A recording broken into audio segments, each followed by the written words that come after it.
Gumuk Pasir sendiri sesuatu yang sebenarnya tidak statis gitu. Kepentingan ekonomi ini tidak boleh mengabaikan kepentingan konservasi. Beruntunglah Yogyakarta punya Gumuk Pasir. Nah,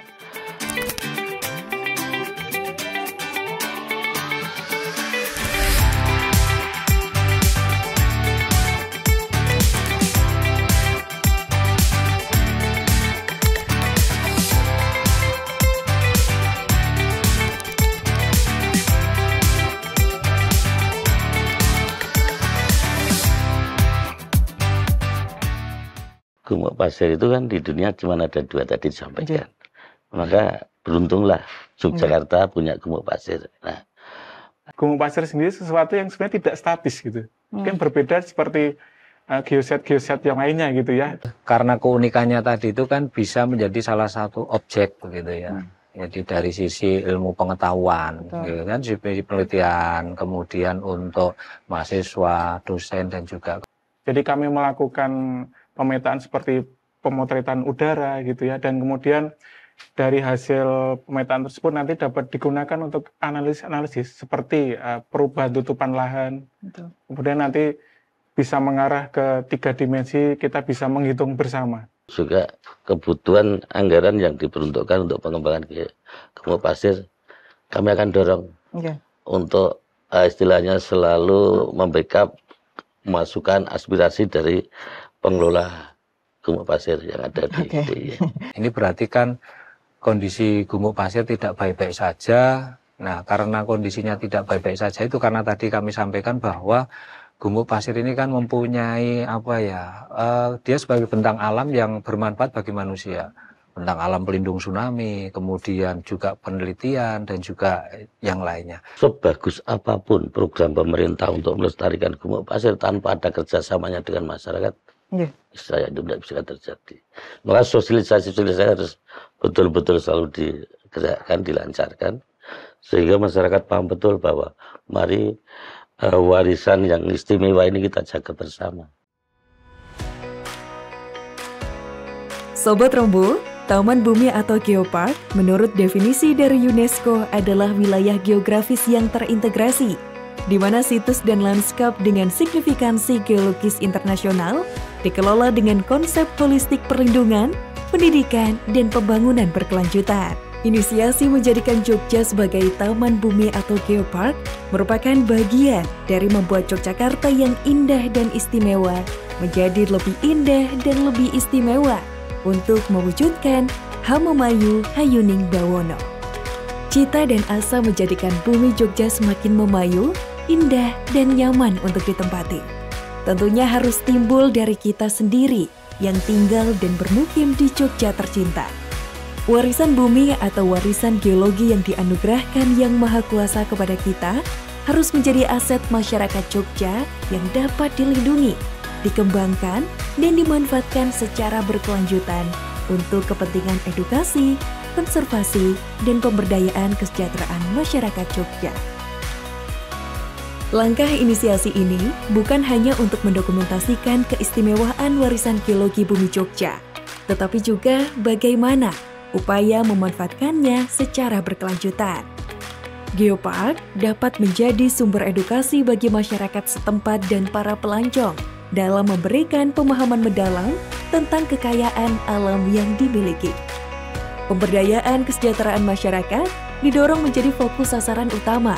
Melalui pemanfaatan geopark secara bijaksana, dapat diciptakan peluang ekonomi lokal melalui geoproduk Geopark Jogja, seperti pariwisata berkelanjutan, kerajinan tangan, dan sektor lainnya.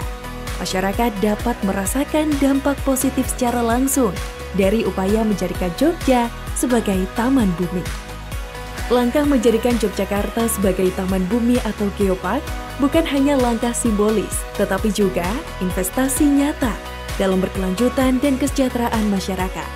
Melibatkan masyarakat secara aktif dalam inisiasi ini akan menghasilkan sinergi positif untuk mencapai Hamemayu Hayuning Bawono dan mewujudkan impian akan Jogja yang semakin memayu, indah, dan nyaman.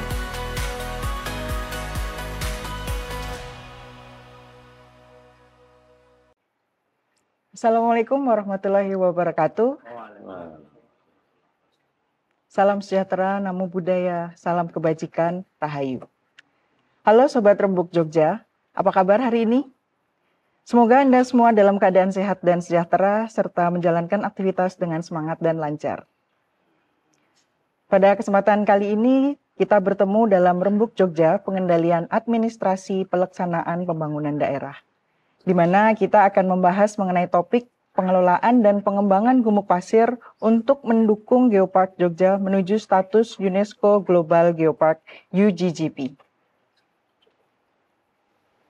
Sebagaimana ketahui bahwa gumuk pasir Parangtritis merupakan geosite yang istimewa karena menjadi satu-satunya gumuk pasir di pantai selatan Jawa.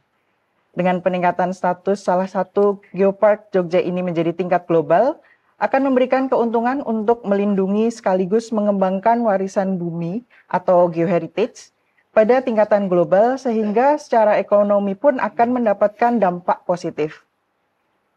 Akan tetapi dalam mewujudkan tujuan ini ada 3 tantangan utama, yaitu manajemen pengelolaan gumuk pasir, kemudian belum adanya penentuan detail dan jelas mengenai batas area, serta kebijakan mengenai peraturan aktivitas manusia di dalam kawasan gumuk pasir.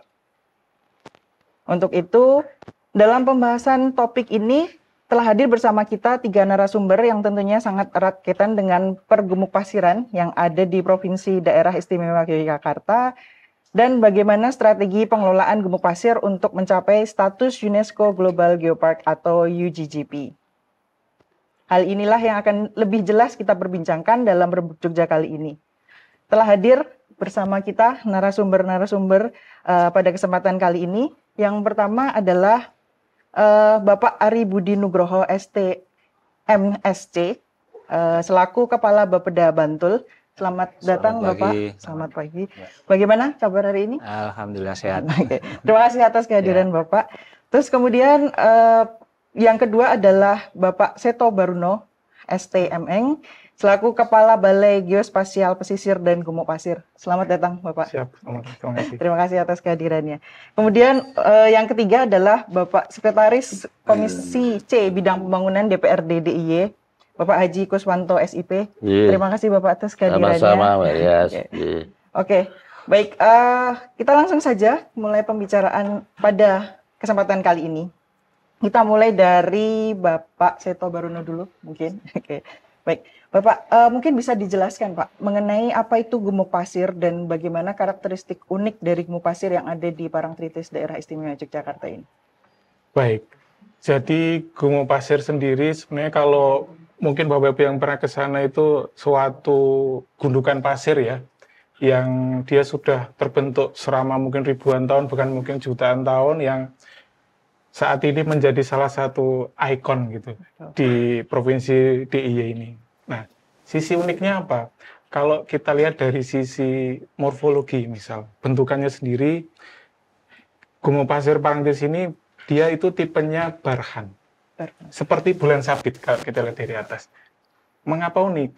Karena pertama di dunia ini hanya ada 2. Satu di Jogja, satu di Meksiko. Ya, jadi cukup langka. Nah, di samping itu juga bentukan barhan ini itu seharusnya tidak terjadi di iklim tropis. Jadi di iklim kering gitu. Seperti di Meksiko kan dekat-dekat gurun seperti itu. Jadi itu sangat unik sekali. Kemudian tadi kalau kita lihat dari sisi pembentukannya itu kan suatu hal yang luar biasa juga. Bagaimana pasir yang dimuntahkan dari Merapi akhirnya terbawa Sungai Opak dan kemudian terbentuk angin selama beberapa waktu dan akhirnya menjadi gumuk pasir yang ada sekarang ini. Jadi itu suatu istilah peristiwa geologi dan rekaman gitu ya, yang sampai saat ini tentu bisa kita nikmati dan bisa menjadi sarana untuk berbagai hal, edukasi, wisata dan sebagainya. Oke, ya, menarik ya. Kemudian kalau untuk dari Balai Geospasial Pesisir dan Gumuk Pasir ya Pak, nah itu kira-kira perannya apa Pak kalau dalam pengelolaan gumuk pasir ini? Jadi kami ini sebenarnya baru terbentuk itu 2024, meskipun secara kantor sendiri sudah cukup lama, tapi dipertegas kembali dengan adanya peraturan Badan Informasi Geospasial, kami ditugaskan spesifik terkait pengelolaan gumuk pasir ini. Nah, salah satu bentuk-bentuk pengelolaannya yaitu seperti kami secara berkala melakukan pemetaan. dalam rangka untuk monitoring keberadaan gumuk pasir ini. Jadi kami melakukan pemetaan seperti pemotretan udara gitu ya, dan kemudian dari hasil pemetaan tersebut nanti dapat digunakan untuk analisis seperti perubahan tutupan lahan. Betul. Kemudian nanti bisa mengarah ke 3 dimensi, kita bisa menghitung bersama volume dari gumuk pasir tersebut. Kenapa itu perlu dilakukan? Karena memang gumuk pasir sendiri sesuatu yang sebenarnya tidak statis gitu. Mungkin berbeda seperti geoset yang lainnya gitu ya, yang sifatnya lebih statis. Sebenarnya gumuk pasir sendiri itu harusnya dinamis gitu ya. Jadi dia bisa satu saat mungkin bergeser, ada dinamika dengan pengaruh angin, pasir sendiri dan sebagainya. Nah itu, jadi kami saat ini melakukan kegiatan-kegiatan terkait pemetaan untuk pada prinsipnya mendukung untuk monitoring gumuk pasir itu sendiri. Karena dinamis, karena ada di tepi laut ya Pak. Betul. Jadi, ya baik. Kemudian kita bergeser dulu ke Pak Ari, Pak Ari Budi Nugraha. Mungkin Bapak bisa sedikit ceritakan mengenai potensi yang bisa didapatkan dari keberadaan gumuk pasir di Pantai Parangtritis ini Pak, khususnya untuk masyarakat Bantul. Ya. Oke, terima kasih Mbak. Jadi gumuk pasir ini kan merupakan bentang alam begitu ya. Kemudian tadi disampaikan oleh Pak Seto itu adalah sesuatu yang unik begitu. Ya ini anugerah ya bagi Bantul, di mana gumuk pasir yang hanya ada 2 di dunia itu salah satunya ada di Bantul. Nah, pemerintah Kabupaten Bantul dengan keberadaan bentang alam gumuk pasir ini mempunyai mempunyai manfaat bagi pemerintah Kabupaten Bantul dan juga masyarakat. Jadi karena keunikannya tadi itu kan bisa menjadi salah satu objek begitu ya. Jadi dari sisi ilmu pengetahuan, gitu kan, sisi penelitian, kemudian untuk mahasiswa, dosen dan juga kemudian juga bentang alam ini juga mempunyai potensi untuk pengembangan pariwisata, di mana masyarakat Bantul khususnya yang ada di sisi selatan, dalam hal ini di Parangtritis ini, bisa memperoleh manfaat dengan adanya gumuk pasir ini menjadi salah satu daya tarik destinasi wisata. Yang ini menjadi salah satu manfaat, tinggal bagaimana nanti kita mengkolaborasikan begitu antara bentang alam yang unik ini yang harus dikonservasi dengan kepentingan-kepentingan itu kepentingan ekonomi.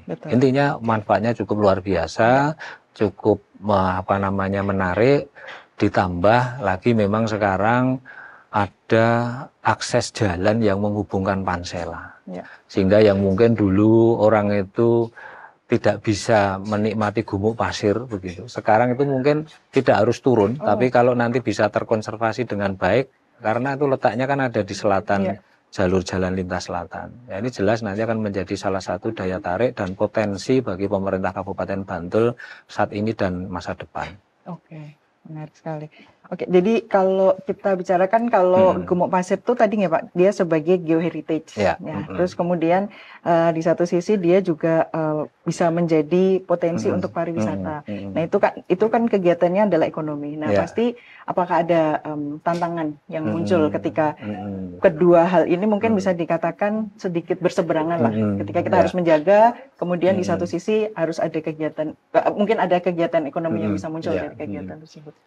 Ya, jelas tadi karena memang gumuk pasir ini kan merupakan satu ekosistem begitu. Jadi untuk tadi terbentuknya itu kan tidak bisa kita ciptakan. Itu kan karunia Sang Pencipta yang itu tidak bisa diciptakan oleh manusia begitu. Nah, tadi memang ada aktivitas ekonomi, kemudian juga ada kepentingan konservasi. Jadi memang ini harus disinergi dan diharmoniskan begitu. Yang menjadi sangat penting adalah bagaimana kita memberikan pemahaman, kita memberikan edukasi kepada para pihak yang terlibat bahwasanya kepentingan ekonomi ini tidak boleh mengabaikan kepentingan konservasi. Sehingga perlu diatur, perlu ditata kegiatannya apa saja, kemudian areanya mana saja. Ini kan yang perlu dilakukan. Jadi prinsip antara konservasi dan kepentingan ekonomi ini harus berjalan secara secara harmonis begitu. Betul. Tidak bisa mengorbankan salah satu. Karena memang tidak dipungkiri masyarakat itu sudah beraktivitas di kawasan gumuk dan selama ini sudah menerima manfaat. Yang penting adalah konservasi itu bisa dijaga, tetapi aktivitas ekonomi masyarakat tetap bisa berjalan. Ya, harus ditemukan win-win solution ya Pak. Ya, baik, terima kasih Pak Ari. Kita beralih ke Pak Kuswanto. Ya, Pak Kuswanto. Ini ada pertanyaan mengenai bagaimana peran Komisi C, bidang pembangunan DPRD Daerah Istimewa Yogyakarta ini mengenai pengelolaan dan pengembangan gumuk pasir di Parangtritis, Pak. Iya. Terima kasih Mbak Rias.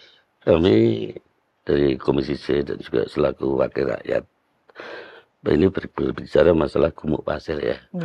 Ya beruntunglah Bantul punya warisan atau kekuasaan Tuhan yang memberikan pasir yang letusan dari Gunung Merapi ratusan tahun yang lalu sehingga terbentuk ke bawah angin lewat Sungai Opak, sehingga terbawa oleh angin. Di situ terjadilah gumuk-gumuk pasir di kawasan Parangtritis. Ini ke depan ini kan merupakan cagar budaya menurut kami juga. Di situ perlu dilestarikan, dijaga supaya bisa nanti bermanfaat untuk masyarakat, baik untuk penelitian, untuk rekreasi dan sebagainya. Tapi jangan sampai merusak apa yang ada di situ seperti yang disampaikan Pak Ari tadi. Kalau untuk dari Komisi C sendiri mungkin ada yang bisa disampaikan Pak terkait dengan langkah apa atau bagaimana menanggapi terkait dengan pengelolaan gumuk pasir ini Pak? Ya, tadi sudah disampaikan di depan, pengelolaannya sudah rutin dilakukan.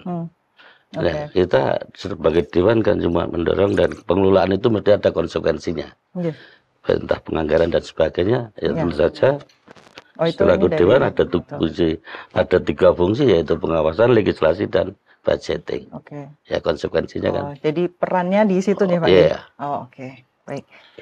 Nah, kemudian kalau dari ini saya beralih lagi ke Pak Seto.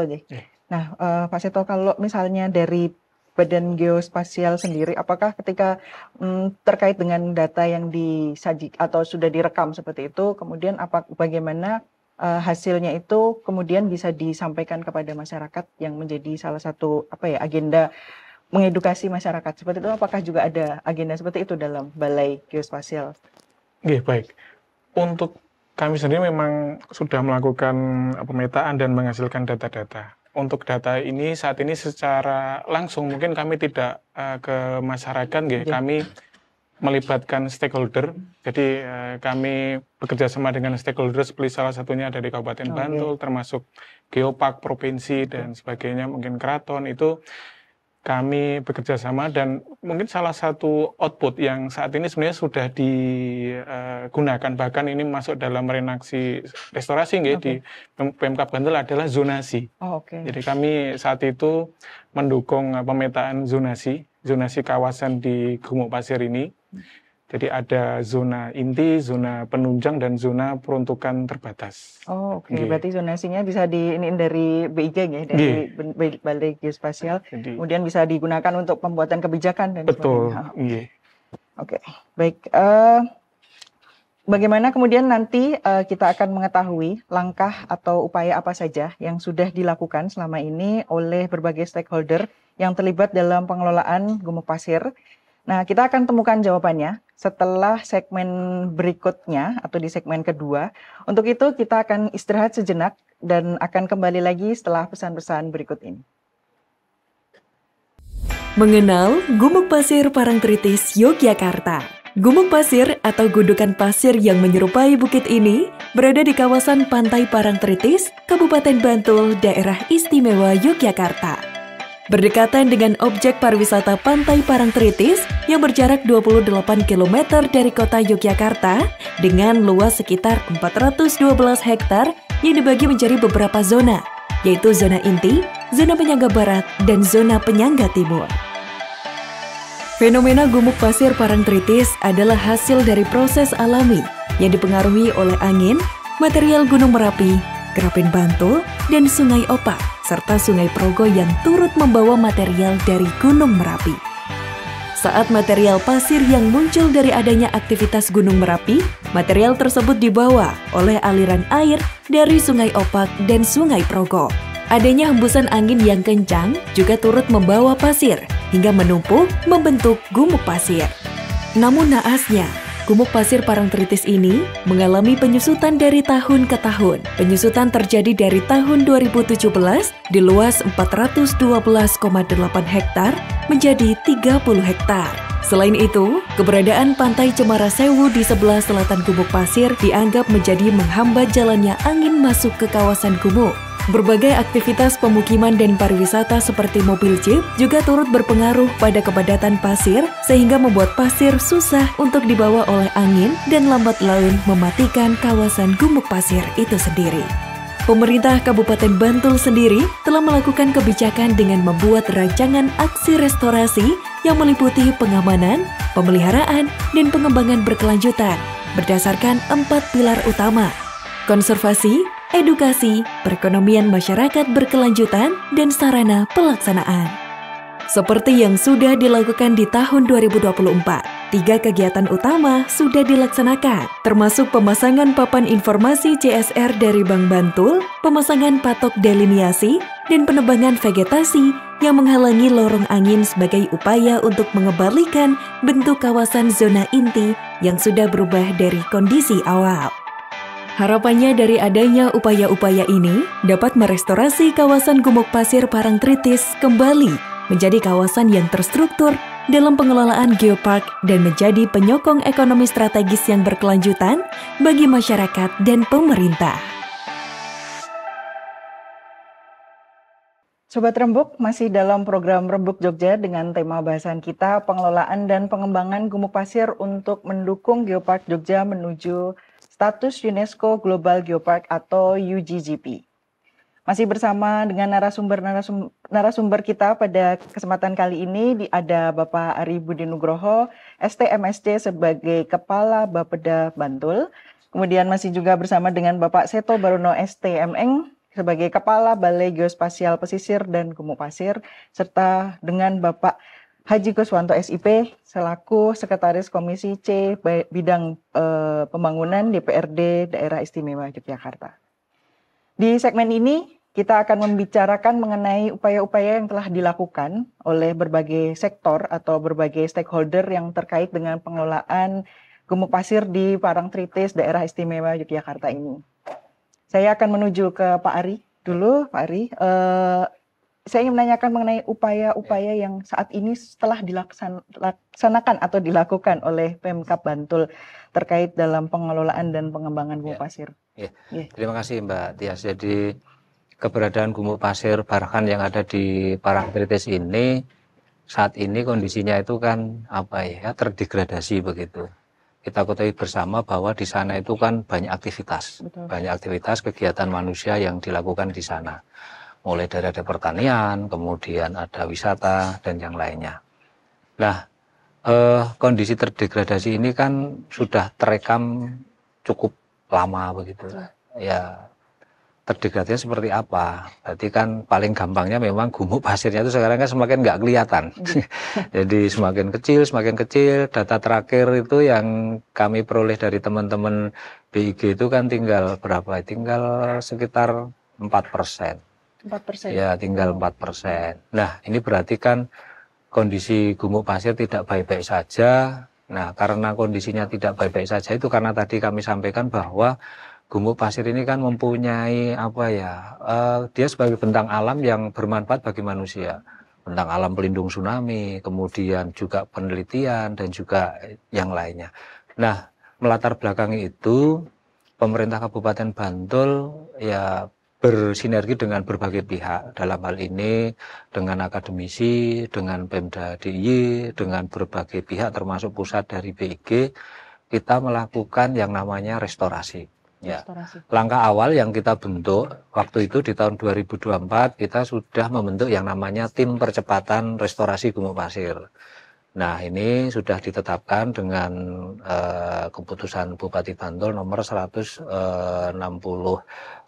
tahun 2024.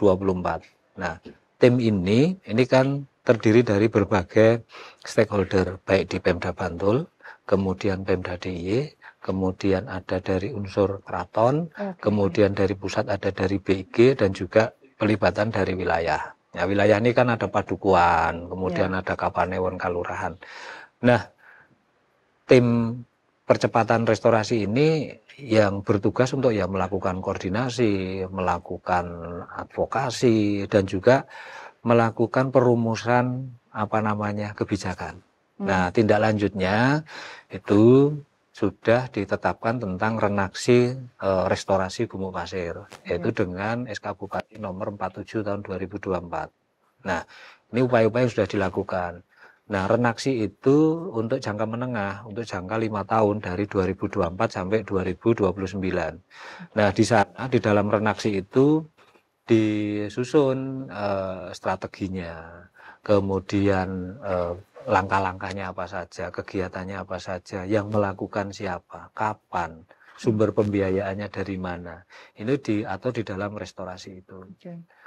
Nah, kami juga berterima kasih kepada BIG dan juga dukungan dari Pemda DIY bahwasanya restorasi itu sudah dimulai sejak tahun 2024.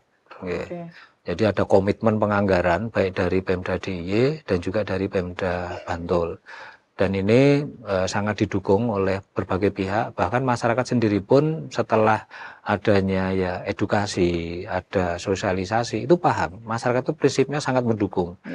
Cuman kalau nanti di restorasi, karena masyarakat sudah sudah mendapatkan manfaat. Nah, itu harus nanti kemana, bagaimana, yang ini yang harus kita siapkan, harus kita antisipasi, dan itu perlu diskusi lebih lanjut dengan berbagai pihak, terutama adalah masyarakat yang selama ini sudah menerima manfaat.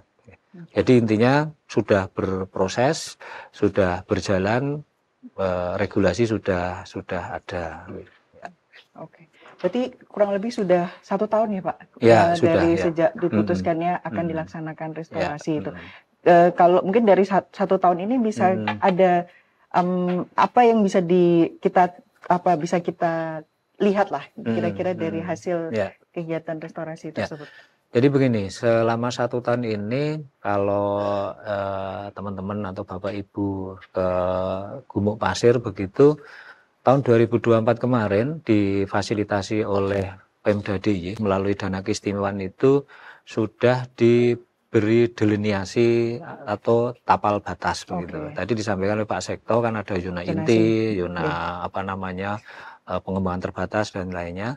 Itu untuk zona inti yang seluas kurang lebih 141 hektar itu sudah diberi patok-patok begitu. Ya, patok penanda itu kemarin difasilitasi dengan anggaran dana keistimewaan tahun 2024. Kemudian di tahun 2024 juga kita sudah memasang semacam penunjuk begitu. Oh, di sini itu kawasan zona inti Gumuk. Nah, itu kemarin juga sudah dipasang anggarannya dari CSR. Jadi dari CSR dari perusahaan daerah yang ada di Bantul. Kemudian 2024 juga itu sudah dialokasikan kegiatan, karena tadi di sana itu kan ada vegetasi yang itu mengganggu ekosistem Gumuk. Ya, Gumuk tadi disampaikan bahwa Gumuk itu kan bisa berpindah, dinamis karena pergerakan angin. Kalau sekarang itu tutupannya itu semakin banyak, otomatis Gumuknya nuwun sewu akan mati karena dia nggak bisa gerak. Nah, itu salah satu penyebabnya karena adanya vegetasi yang sifatnya itu sangat invasif. Jadi invasif itu dia kan berkembangnya cepat. Nah, ini kemarin sudah dilakukan penghilangan begitu, jadi vegetasi, karena memang konteks konservasi itu kalau di Gumuk Pasir tidak identik dengan penghijauan begitu. Ya memang jadi kemarin harus bebas, harus kemarin untuk yang zona inti dari ujung tenggara itu sudah dicabut begitu, dan tahun 2025 ini kita lanjutkan kembali. Sudah ada alokasi anggaran karena sudah ada di renaksi itu kan apa yang mau dilakukan, siapa yang melakukan, anggarannya dari mana, itu 2025 ini nanti kita lanjutkan kembali untuk penghilangan vegetasi. dengan apa kearifan yang kita sepakati dengan masyarakat, penghilangan itu adalah di zona-zona yang di situ tidak dimanfaatkan oleh masyarakat. Ya, di sana sudah ada aktivitas wisata dan sebagainya. Itu kemudian daya dukung, daya tampung lingkungan sekarang 2025 ini juga kita susun melalui APBD Bantul. Kemudian kita juga menyusun master plan-nya. Jadi karena tadi Gumuk Pasir sekarang sudah ditetapkan sebagai geopark nasional. Nah, ini juga nanti bagian untuk penyusunan master plan-nya. Kemudian kita juga menyusun antropologi masyarakat yang ada di sana. Jadi kalau ini nanti itu ada dijadikan zona inti yang istilahnya itu dikonservasi, bagaimana dampaknya masyarakat harus seperti apa. Juga kajian lalu lintas ini juga dilakukan tahun ini. Jadi prinsip ini sudah berjalan, ibaratnya sudah sesuai dengan rencana begitu, dan terima kasih dukungan semua pihak ya, dari BIG termasuk nanti dukungan dari Pemda DIY, Bapak Komisi C untuk mendorong bagaimana nanti peran mungkin alokasi dana keistimewaan yang bisa mendorong untuk percepatan restorasi Gumuk Pasir yang ada di Parangtritis ini. Ya. Berarti cukup intensif ya Pak, kegiatan 1 tahun itu sudah terlihat gitu, jadi harapannya nanti yang tinggal 4% tadi bisa semakin meningkat itu. Ya, kita bergeser dulu ke Pak Seto. Kalau untuk dari Pak Seto, kira-kira tantangan dari yang dihadapi oleh Balai Geospasial Pesisir dan Gumuk Pasir ini dalam pengelolaan itu apa Pak yang mungkin bisa disampaikan? Baik, untuk kami sendiri sebenarnya secara substansi memang saat ini fokus di teknis ya. Istilahnya kalau untuk kegiatan sampai ke konservasi mungkin kami tidak langsung menangani. Tapi memang untuk dapat dikatakan tantangan-tantangan terkini adalah tentu terkait mekanisme anggaran misal gitu ya. Bahwa sebenarnya potensi-potensi untuk pemetaan salah satunya yang itu sangat besar sekali. Tidak hanya mungkin seperti tadi tutupan lahan saja dan sebagainya. Bagaimana kita juga bisa mendapatkan mungkin data ke depan itu yang lebih presisi. Misal dengan langsung pengambilan data menggunakan 3D misalnya. Hal seperti itu yang harapannya ke depan bisa kita capai.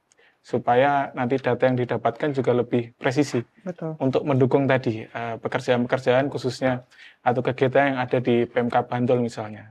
Seperti tadi ada pembersihan vegetasi misalnya. Nah itu kalau dari sudut pandang kami kan kami bisa mensupport dari sisi penampilan atau penampakan dari udara misal itu. Bagian mana saja misalnya yang perlu dibersihkan. Betul. Jadi bisa mendukung. Kemudian seperti beberapa hal yang bisa menjadi analisis misal terkait arah angin atau pola angin dan sebagainya juga akan sangat menentukan nanti proses konservasi.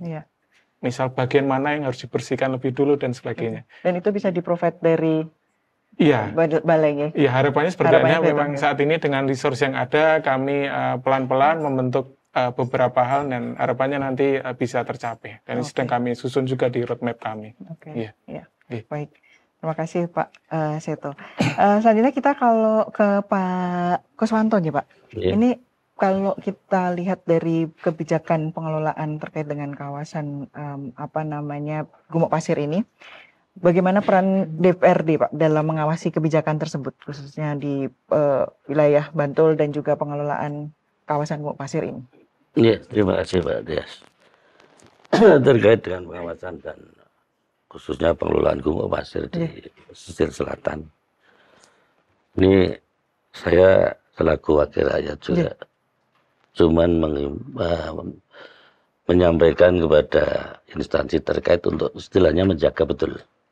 Karena tadi Pak Kepala Bapeda sudah menyampaikan ada patok-patok istilahnya teritorial Gumuk Pasir sehingga bisa terjaga dengan baik, karena sebagus apapun program pemerintah untuk melestarikan Gumuk Pasir tanpa ada kerjasamanya dengan masyarakat, saya itu tidak bisa terjadi.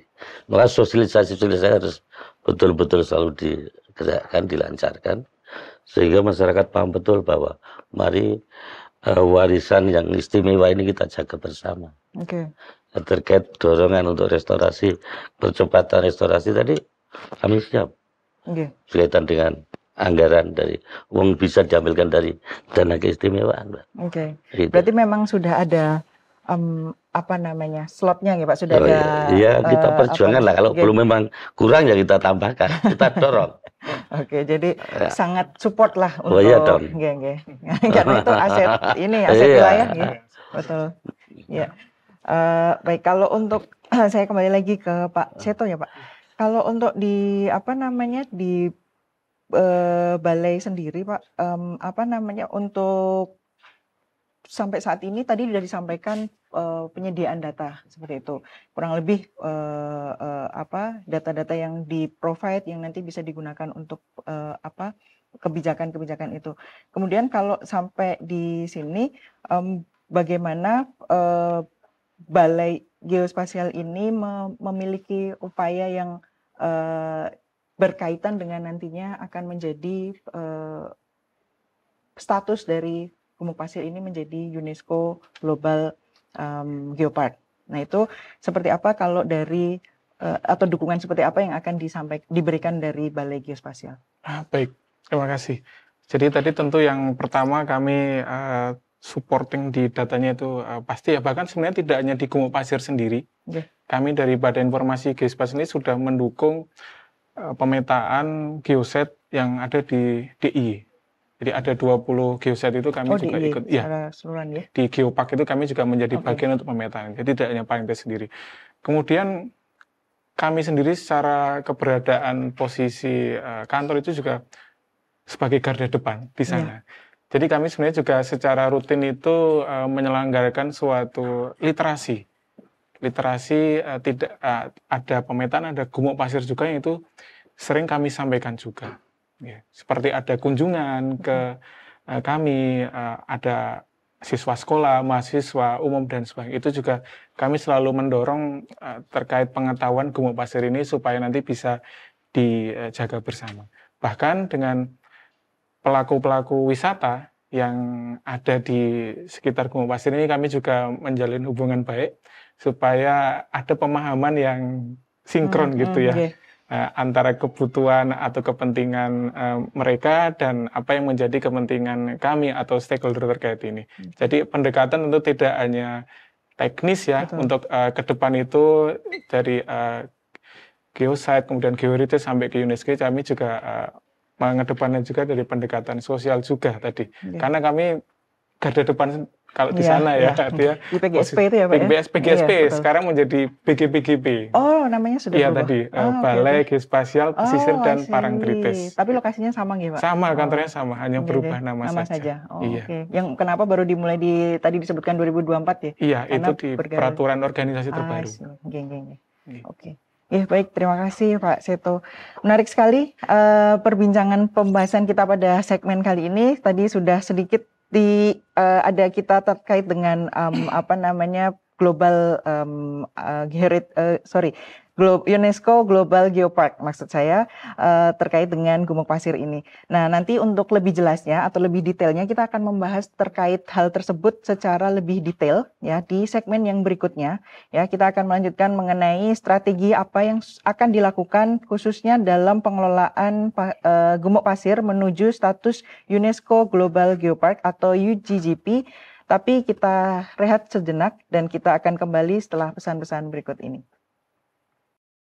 Tahukah kamu, Gumuk Pasir Parangtritis di Yogyakarta bukan hanya indah, tapi juga langka. Di dunia, gumuk pasir juga bisa ditemukan di Meksiko, Mesir, Vietnam, hingga Filipina. Tapi, yang membuat unik, bentuk gumuk pasir biasanya berdasarkan perbedaan iklim setiap wilayahnya. Itulah yang membuat gumuk ini super langka dan unik di dunia. Selain itu, Gumuk Pasir Parangtritis juga menjadi pusat banyak aktivitas, seperti pre-wedding, selancar pasir, wisata jeep, sampai menjadi lokasi syuting video klip dan film. Gumuk Pasir Parangtritis ini adalah hasil proses fenomena alami dan panjang, yang jarang sekali terjadi di dunia. Maka dari itu, kita harus jaga kelestariannya dengan tidak merusak lingkungan, dan terus mendukung upaya konservasi agar keindahan dan fungsinya tetap terjaga demi masa depan. Sobat Rembut Jogja, kembali lagi masih dalam pembahasan mengenai pengelolaan dan pengembangan gumuk pasir untuk mendukung Geopark Jogja menuju status UNESCO Global Geopark atau UGGP. Masih bersama kita, narasumber kita hari ini yaitu Bapak Ari Budi Nugraha, kemudian masih bersama dengan Bapak Seto Barono juga, dan juga Bapak Haji Kuswanto SIP. Nah, di segmen yang ketiga ini, kita akan membahas mengenai strategi, khususnya yang sudah secara lebih spesifik, kita akan membahas mengenai pengelolaan geoset gumuk pasir menjadi geopark berstatus UNESCO Global Geopark. Nah, pertama-tama mungkin saya akan ke Bapak Kuswanto dulu mengenai menurut Bapak mungkin bisa disampaikan apa peran pentingnya atau kenapa perlu dibuat menjadi global atau kita perlu mengejar geosite gumuk pasir Parangtritis ini menjadi bertaraf global atau bertaraf internasional. Ya, karena gumuk pasir itu kan di dunia cuma ada 2 tadi disampaikan. Maka beruntunglah Yogyakarta punya gumuk pasir. Nah, sehingga di situ merupakan cagar budaya juga.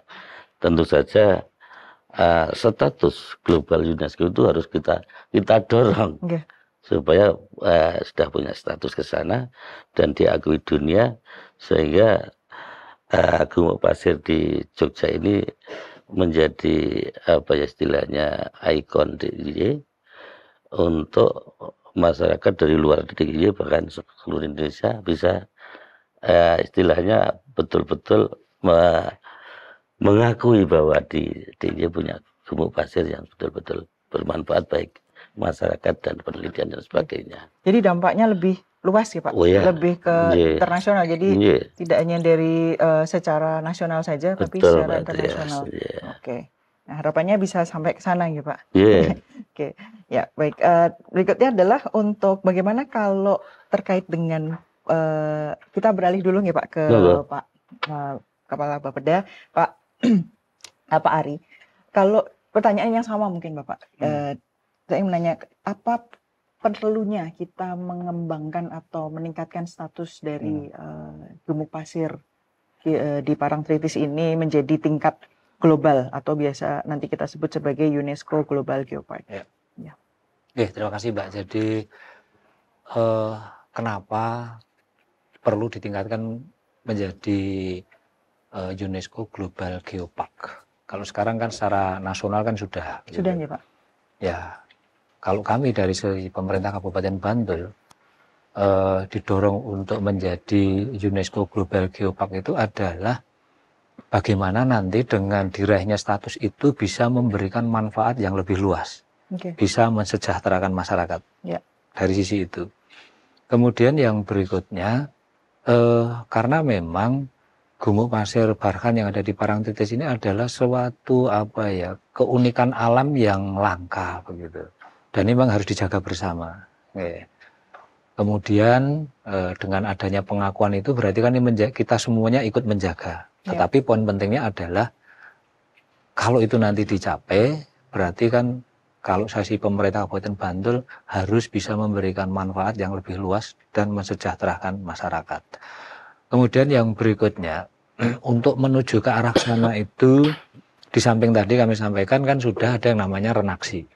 Ya, kita untuk perencanaan yang lebih luas. Kalau renaksi ini kan teknis begitu.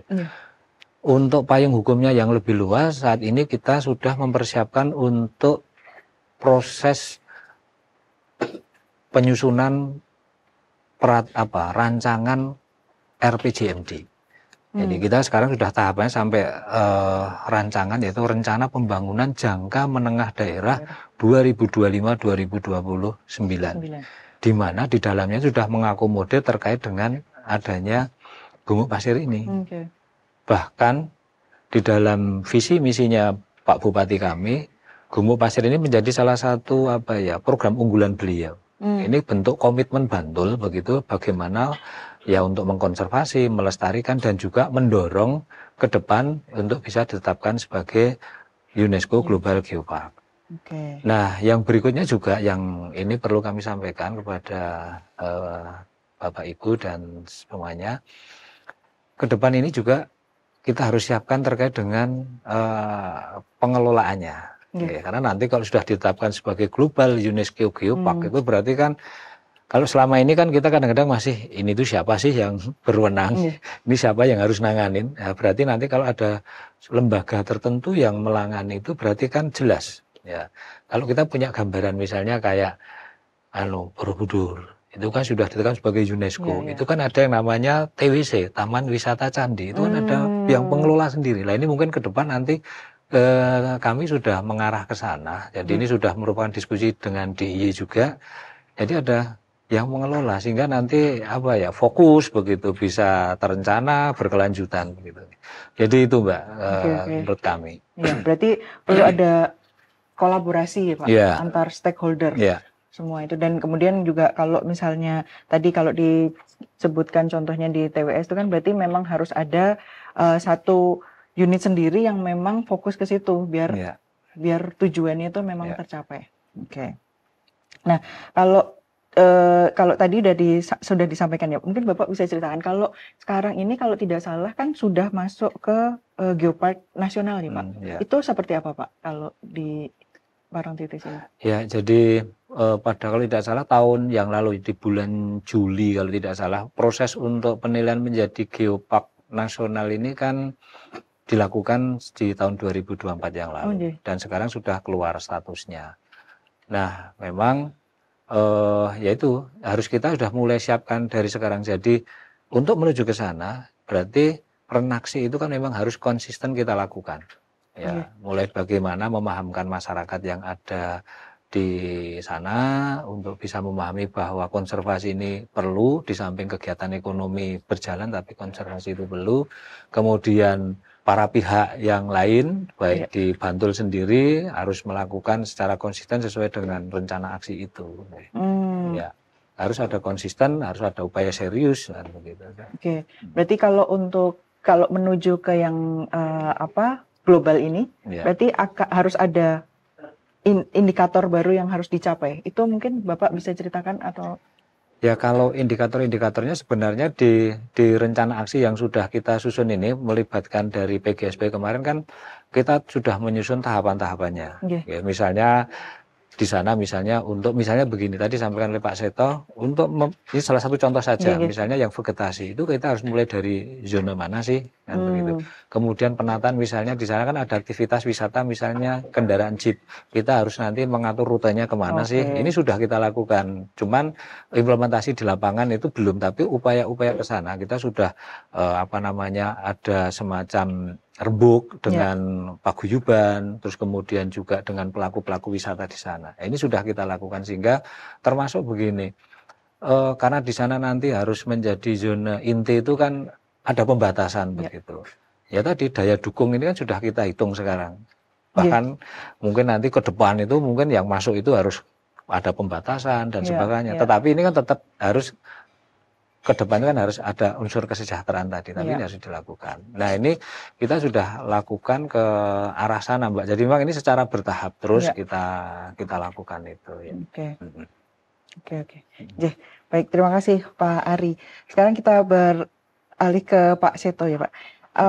Kalau berkaitan dengan Balai Geospasial Pesisir dan Gumuk Pasir ya, Pak, itu kan pasti tidak bisa terlepas dari yang namanya riset dan data geospasial seperti itu. Nah, kalau selama ini mungkin Bapak bisa ceritakan bagaimana riset ataupun terkait dengan yang dilaksanakan di Gumuk Pasir ini. Apakah misalnya mungkin riset itu hanya dilakukan oleh akademisi kita saja ataukah sudah dilakukan juga oleh dari mungkin luar negeri misalnya seperti itu, karena nanti kan akan ada hubungannya dengan tujuan kita mencapai Gumuk Pasir ini menjadi UNESCO Global Geopark. Monggo mungkin bisa ceritakan, Pak. Baik, memang kami sendiri juga sangat erat ya dengan berbagai kegiatan riset atau penelitian yang ada di area Gumuk Pasir ini. Untuk saat ini sebagian besar yang menyelenggarakan riset memang lebih ke lingkungan akademisi, seperti mungkin kampus atau mungkin beberapa lembaga penelitian gitu. Tapi mungkin sifatnya sebagian masih lokal gitu ya. Nah, ini di sini kami juga tentu membuka gitu ya peluang-peluang riset ke depan ini supaya lebih spesifik gitu ruang lingkup risetnya. Tidak hanya mungkin berkaitan dengan substansi alamnya itu sendiri, tapi juga mungkin bisa juga riset terkait mungkin sosial ekonomi gitu. Bagaimana nanti jika ada pengembangan dan sebagainya itu berdampak seperti apa secara keuangan dan sebagainya. Mungkin itu yang kami melihat ke depan itu juga bagus untuk dikaji gitu ya. Kemudian kembali lagi ke terkait kelestarian, ada juga riset spesifik seperti yang tidak terlihat, air tanah misal. Itu mungkin beberapa tahun kemarin diperhatikan atau tidak, misal air di sana itu mungkin relatif tawar, mungkin sekarang sedikit-sedikit mulai terpengaruh mungkin karena ada intrusi dari air laut. Iya.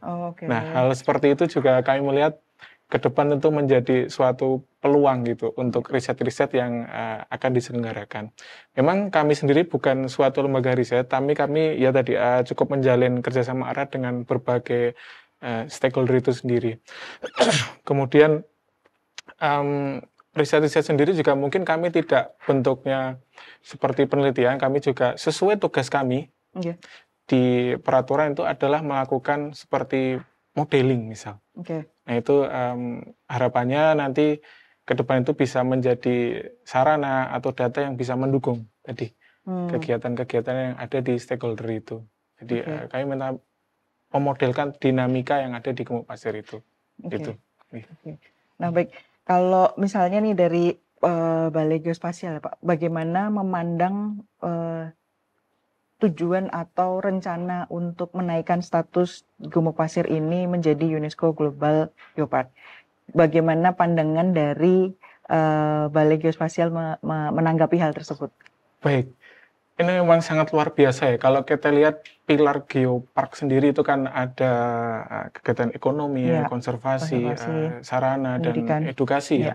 Jadi sebenarnya berbagai hal tersebut tentu terkait dengan kami. Contohnya tadi seperti edukasi sendiri. Dengan adanya keberadaan Gumuk Pasir, kami juga saat ini sudah langsung terlibat bahkan tadi di kegiatan itu.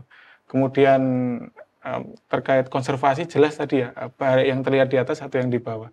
Jadi memang keberadaan itu sendiri juga sangat penting kalau nanti menjadi UNESCO misal gitu. Jadi harapannya pelestarian itu akan lebih sustain gitu. Betul. Itu. Kemudian tadi ya ada sarana dan prasarana tentu juga sangat berdampak nanti ke lingkungan itu. Contohnya mungkin di beberapa tahun sebelumnya belum ada JLS, Jalur Lingkar Selatan, sekarang sudah ada. Itu saya kira sudah menjadi bukti konkret bahwa keberadaan Gumuk Pasir khususnya dan lingkungan area Parangtritis itu sangat penting gitu. Dengan berbagai adanya aktivitas pembangunan yang ada. Ya berarti bisa memberikan dampak yang positif ya, dan supportnya secara pasti lebih luas lah karena tingkatnya adalah internasional nih, semacam kayak sekarang yang menjaga atau mengelola ini satu dunia nih, lebih seperti itu. Oke, menarik sekali dari sisi berbagai stakeholder. Nah kemudian mungkin kita akan menuju ke closing statement dari masing-masing stakeholder narasumber yang hadir pada kesempatan kali ini. Masing-masing kami minta untuk memberikan closing statement terkait dengan rencana peningkatan status dari Gumuk Pasir menjadi UNESCO Global Geopark ini. Monggo masing-masing, mulai dari Bapak Seto mungkin bisa dimulai. Baik. Kami dari Balai Geospasial Pesisir dan Gumuk Pasir BIG, Badan Informasi Geospasial, tentu sangat mendukung kegiatan terkait konservasi atau peningkatan ke depan menjadi status UNESCO ini ya. Karena memang tadi seperti yang disampaikan bersama bahwa keberadaan ini sangat penting. Nah tentu bentuk-bentuk kegiatan yang kami laksanakan sesuai dengan tugas dan fungsi kami terkait dunia geospasial atau pemetaan, dan harapannya nanti dapat bermanfaat untuk mendukung kegiatan-kegiatan yang menjadi tugas atau kebutuhan dari berbagai pihak yang terkait ini. Jadi siap mendukung untuk bisa menuju status tersebut. Berikutnya pada Pak Ari, mungkin ada closing statement terkait dengan tujuan ini. Terima kasih. Jadi untuk menuju Gumuk Pasir Parangtritis menjadi Global UNESCO Geopark. Jadi pemerintah Kabupaten Bantul jelas sangat mendukung. Untuk itu kita ya harus kita lakukan bersama. Kemudian kita jaga bersama untuk kelestarian Gumuk Pasir untuk masyarakat Bantul yang lebih sejahtera. Oke. Baik, terima kasih Pak Ari atas closing statement-nya. Berikutnya kepada Pak Kuswanto, maaf, Kuswanto. Ya, monggo Pak menyampaikan. Ya, tadi di depan saya sampaikan, saya selaku wakil rakyat dari Komisi C DPRD DIY terkait dengan pelestarian pengembangan Gumuk Pasir, baik itu produk payung hukumnya, entah nanti inisiatif dari eksekutif maupun legislatif kami siap. Di samping itu juga kebutuhan anggaran yang diperuntukkan untuk pengembangan Gumuk Pasir kami akan dorong untuk istilahnya selalu membackup masukan aspirasi dari pengelola Gumuk Pasir yang ada di Berarti selalu siap untuk akan mendukung ya Pak. Tapi itu tentu saja pengawasan tetap kita lakukan karena itu APBD juga mengeluarkan. Oke. Baik, demikian tadi perbincangan dalam Rembuk Jogja kali ini dengan tema pembahasan yaitu pengelolaan dan pengembangan Gumuk Pasir untuk mendukung Geopark Jogja menuju status UNESCO Global Geopark atau UGGP. Harapannya semakin memperjelas peran dan peranan atau perencanaan program yang berkelanjutan, khususnya antara masyarakat setempat, institusi pemerintahan, dan stakeholder terhadap pengelolaan Gumuk Pasir Parangtritis menuju status UNESCO Global Geopark. Saya rasa cukup sampai di sini untuk pertemuan dan perbincangan kita pada kesempatan kali ini. Sampai jumpa dalam bahasan-bahasan menarik lainnya di Rembuk Jogja. Saya tutup. Terima kasih Bapak semuanya, Bapak Seto, kemudian Pak Ari dan juga Pak Kuswanto. Terima kasih atas kehadirannya. Semoga apa yang menjadi harapan semuanya itu bisa tercapai. Amin. Ya, untuk bisa mencapai global atau UNESCO Global Geopark. Sehingga semuanya bisa memperoleh kebermanfaatan. Oke, terima kasih semuanya. Kita ketemu di lain kesempatan. Wassalamualaikum warahmatullahi wabarakatuh. Waalaikumsalam warahmatullahi wabarakatuh. Sobat Rembuk, tahukah Anda bahwa Gumuk Pasir yang ada di Pantai Parangtritis, Bantul, Daerah Istimewa Yogyakarta merupakan bagian dari sumbu imajiner? Lebih dari sekedar keindahan alam, Gumuk Pasir Parangtritis memiliki makna mendalam. Ia adalah bagian tak terpisahkan dari sumbu imajiner Yogyakarta, yaitu sebuah garis lurus yang menghubungkan Gunung Merapi di utara, Keraton Yogyakarta di tengah, dan Pantai Parangtritis di selatan. Filosofi sumbu imajiner melambangkan hubungan harmonis antara manusia, alam, dan Tuhan. Filosofi sumbu imajiner juga menjadi simbol tata ruang daerah istimewa Yogyakarta yang syarat makna filosofis dan spiritual. Gumuk Pasir diyakini sebagai penyeimbang energi dari utara, melengkapi keseluruhan tatanan makrokosmos. Konsep sumbu imajiner dan filosofi Hamemayu Hayuning Bawono yang dicetuskan Pangeran Mangkubumi terbukti masih relevan hari ini. Hal yang telah tercetus berabad silam bahkan dikaitkan dengan proses pembentukan bumi Yogyakarta. Visioner dan jeniusnya Pangeran Mangkubumi terlihat dalam memilih lokasi Yogyakarta saat perjanjian Giyanti ditandatangani. Visi beliau terkait sumbu imajiner atau poros hayal terbukti benar adanya dan bukan sesuatu yang imajiner atau hayalan. Hal ini dapat dijelaskan secara logis dengan ilmu geologi saat ini. Poros atau sumbu tersebut pada kenyataannya dapat dikatakan sebuah poros atau sumbu yang hidup. Dikatakan hidup karena erupsi Gunung Merapi masih sering terjadi sampai hari ini, dan hasil material muntahan Gunung Merapi secara pasti masih mengalir melalui sungai-sungai yang mengapi Yogyakarta dari belahan utara Yogyakarta menuju Laut Selatan. Material pasir Gunung Merapi yang dibawa oleh sungai-sungai yang berlabuh di Laut Selatan membentuk Gumuk Pasir Barhan. Pembentukannya melalui serangkaian proses istimewa yang melibatkan material Gunung Merapi yang terbawa sungai, angin laut selatan, dan deretan pegunungan Sewu yang ada di pantai selatan Yogyakarta.